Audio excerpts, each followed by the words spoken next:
Hi, my name is Brian Kirk, and I'm going to go over a concept called secondary dominants in music theory.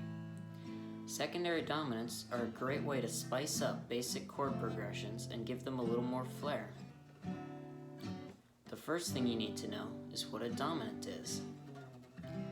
Essentially, a dominant is when you take the fifth degree of the scale and resolve that chord back to the first degree, or the root.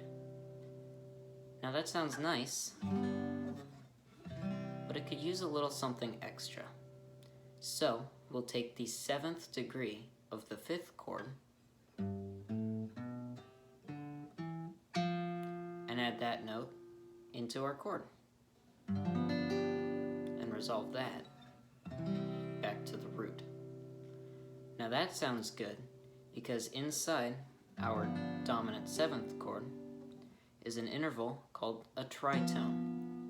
A tritone is one of the most dissonant intervals, but when we resolve our chord back to the one, we also resolve our tritone, which sounds really nice.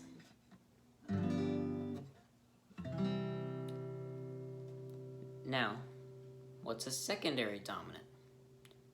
Well, a secondary dominant is when you take the dominant seventh chord of a note that isn't the one or the root. I'll show you an example with a simple chord progression common in the 50s. C, A minor, F, G, and back to C.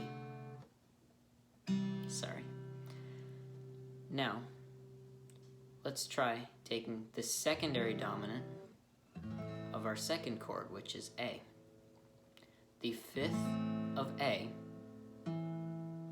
is E. So, we'll take an E seventh chord and put that before our A, which sounds like this.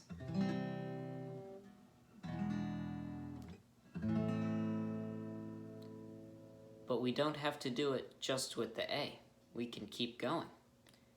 So we'll take the F, the fifth degree of F is C, so we'll play a C seventh chord for the F, and the fifth degree of G is D, so we'll play a D seventh, and then instead of going back to the G, we'll go to a G7, which will set us up perfectly to go back to the 1.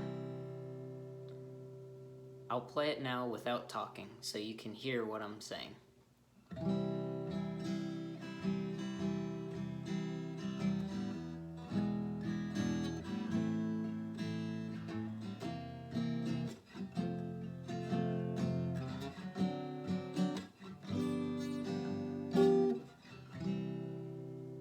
That's how you use a dominant seventh chord and secondary dominants to spice up a basic chord progression and make your song a little more interesting.